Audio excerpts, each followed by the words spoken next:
हेई P কেমন আছো তোমরা। दोस्तों, रिसेंटली मैंने एक अमेरिकन हॉरर थ्रिलर मूवी देखी जिसका नाम अंडर वाटर था। अंडर वाटर में लीड रोल क्रिस्टन स्टीवर्ट ने किया है and I absolutely loved her in her role और मूवी भी मुझे काफ़ी पसंद आई। Now under water in the month of January 2020 में ही रिलीज हुई थी, जिसे क्रिटिक्स और ऑडियंस द्वारा मिक्स रिव्यूज़ मिले थे। अब मूवी तो बहुत अच्छी थी, बट इसके रिलीज होने के बाद ही पूरी दुनिया में पैंडेमिक की स्थिति आ गई, जिसके वजह से इस मूवी को ज़्यादा लोग थिएटर में देखने ना जा पाए, इसलिए इसे मिक्स रिव्यूज़ मिले थे। सो आज आगे इन दिस वीडियो मैं आपको अंडर वाटर मूवी की स्टोरी को कंप्लीटली नैरेट करने की कोशिश करूंगा। नाउ वीडियो शुरू करने से पहले if you are new in this channel then please do subscribe and hit that bell icon, ताकि ऐसे ही इंटरेस्टिंग वीडियोस की नोटिफिकेशन सबसे पहले आपको मिले। सो फॉर नाउ वक्त को और ज़ाया ना करते हुए without any further due let's begin.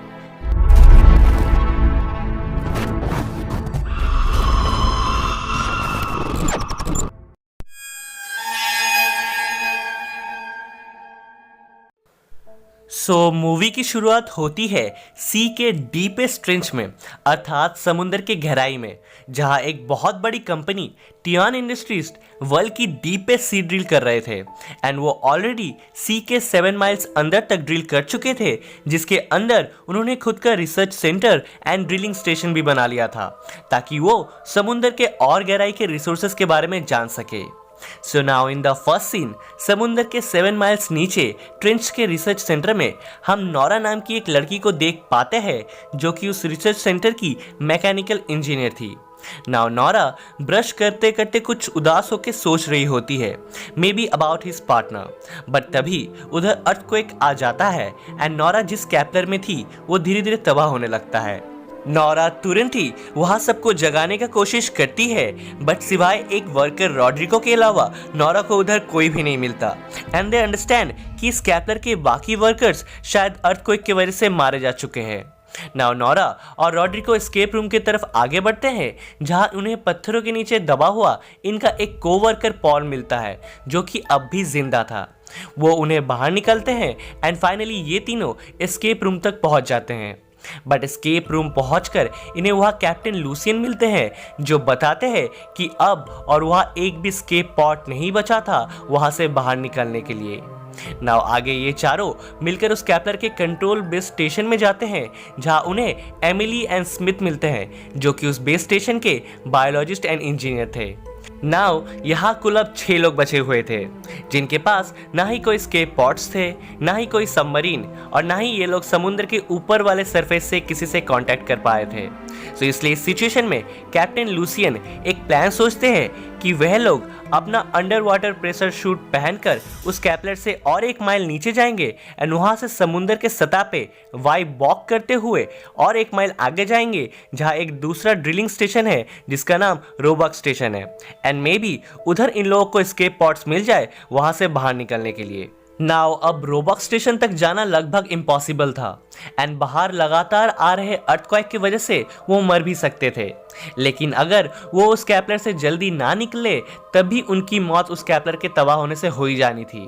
सो इसलिए सब के सब अपना अंडर वाटर सूट पहन के रोबक स्टेशन जाने के लिए तैयार हो जाते हैं।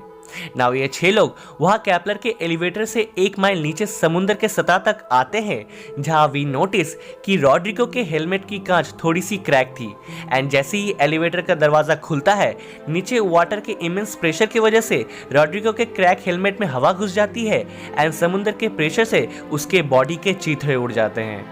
नाउ इस इंसिडेंट के बाद सभी बेहद अपसेट हो जाते हैं and Emily and Nora were in complete shock, but still जिंदा रहने के लिए इन्हें सब कुछ भुलाकर आगे बढ़ते रहना था, इसलिए ये लोग एलिवेटर फिर से चालू करते हैं और 1 माइल नीचे जाने लगते हैं। बट फिर कुछ दूर जाते ही इन्हें फिर से अर्थक्वेक के झटकों का एहसास होता है और कुछ अजीब सी आवाज़ें भी आती है। नाउ अर्थक्वेक के थमते ही नीचे आने के बाद कैप्टन लूसियन को सीसीटीवी कैमरा में बाहर सरफेस में कुछ खुले हुए एस्केप पॉड्स दिखाई देते हैं, जिनसे उन्हें लगता है कि शायद अब भी बाहर कुछ सर्वाइवर्स बच गए होंगे। इसलिए कैप्टन लूसियन पॉल और स्मिथ को बाहर चेक करने के लिए भेजते हैं बट वहां जाकर इन्हें एक डेड बॉडी दिखती है, जिसके पास जाते ही उसके अंदर से एक अजीब सा क्रिएचर स्मिथ पे हमला कर देता है। But Smith at any how उसे एक गन से मार उस क्रिएचर को अपने साथ अंदर ले आता है, उसे अच्छे तरीके से चेक करने के लिए। ना उस क्रिएचर को अंदर लाने के बाद ये लोग देखते हैं कि इस क्रिएचर को आज तक ना ही तो इन लोगों ने कभी देखा था और ना ही कभी इसके बारे में सुना। ये एक कंप्लीटली अननोन स्पीशीज है। नाउ ये लोग उस क्रिएचर को अच्छे तरीके से चेक कर ही रहे थे कि तभी इनके बैरल के ऊपर इन्हें कोई चलते हुए दिखता है। एंड वो लोग देखते हैं कि सेम वैसे ही 2-3 क्रिएचर्स जैसे उनके पास है उनके बैरल के ऊपर घूम रहे हैं। एंड शायद पॉसिबली वो इस मरे हुए क्रिएचर्स को ढूंढते हुए इधर आए हैं। नाउ कुछ देर बाद उन क्रिएचर्स के जाने के बाद ये पांचों रोबॉक स्टेशन के लिए वॉक करते हुए आगे बढ़ते हैं। बट तभी ऊपर एक कैपलर एक्सप्लोड हो जाता है और उसके टुकड़े नीचे सरफेस पे इन सभी के ऊपर गिरते हैं। नाउ ये सब लोग तो बच जाते हैं, बट स्मिथ के सूट डैमेज हो जाता है, जिससे उसके सूट के ऑक्सीजन में प्रॉब्लम आ जाती है। ये लोग एट एनी हाउ स्मिथ को बचाते हुए अपने साथ आगे ले जाते हैं एंड एक एक्सेस टनल से आगे बढ़ते हैं। बट फिर अगेन वहां एक क्रिएचर आ जाता है एंड वो इस बार पॉल को उसके सूट के अंदर से खींच के ले जाता है एंड पॉल की स्पॉट में ही डेथ हो जाती है। नाउ टीम में सिर्फ 4 लोग बचे हुए थे, जिसमें से स्मिथ की हालत ऑलरेडी बेहद खराब थी, जिसे ये लोग बचाने के लिए अपने साथ ले जा रहे थे। बट तभी वहां एक क्रिएचर आके इस बार स्मिथ को खींच के ले जाने लगता है, but captain Lucien at any how Smith को वापस ले आते हैं और स्मिथ की जान बच जाती है। बट कैप्टन लूसियन स्मिथ को लाने के चक्कर में अपनी गन एक गुफा में भूल जाते हैं, जिसे लाने वो वापस जाते हैं और इस बार वो क्रिएचर उन्हें खींच के ले जाने लगता है। बट नोरा कैप्टन लूसियन का हाथ पकड़ लेती है और उस क्रिएचर को उन्हें खींच के ले जाने से रोकती है। बट कैप्टन लूसियन नोरा को बचाने के लिए उसका हाथ जबरदस्ती छोड़ देते हैं एंड खुद का सेक्रीफाइस कर देते हैं। नाउ नोरा जब वापस से समुद्र के सतह पे गिरती है तो उसे उधर एमिली एंड स्मिथ कहीं भी नहीं दिखते एंड अब ये बचे हुए 3 लोग भी अलग हो जाते हैं। खैर नोरा पास के एक स्टेशन के अंदर जाकर एमिली एंड स्मिथ से कांटेक्ट करने की बहुत कोशिश करती है, बट उसे कोई भी रिस्पांस नहीं मिलता। नोरा को वहाँ स्टेशन में यह भी पता चलता है कि कैप्टन लूसियन को पहले से ही इन क्रिएचर्स के बारे में सब पता था, इसलिए वो इन्हें बचाने के लिए रोबॉक स्टेशन ले जा रहे थे। ये सब जान नोरा थोड़ी उदास सी होती है, बट फिर वो वहाँ से एक नया सूट पहन बाहर एमिली और स्मिथ को ढूंढने निकल पड़ती है। नोरा को सरफेस में आगे बहुत चलने के बाद फाइनली एमिली एंड स्मिथ मिल जाते हैं, जहाँ एमिली डर के मारे ऑलमोस्ट पागल जैसी हो चुकी थी एंड स्मिथ की हालत उसके सूट की वजह से बहुत खराब थी। नाउ नोरा और एमिली स्मिथ को खींचते हुए रोबॉक स्टेशन की तरफ आगे बढ़ते हैं, जहां वो देखते हैं कि ठीक रोबॉक स्टेशन के सामने ही एक पूरे क्रिएचर्स का झुंड सो रहा होता है, जिसमें शायद लाखों क्रिएचर्स थे।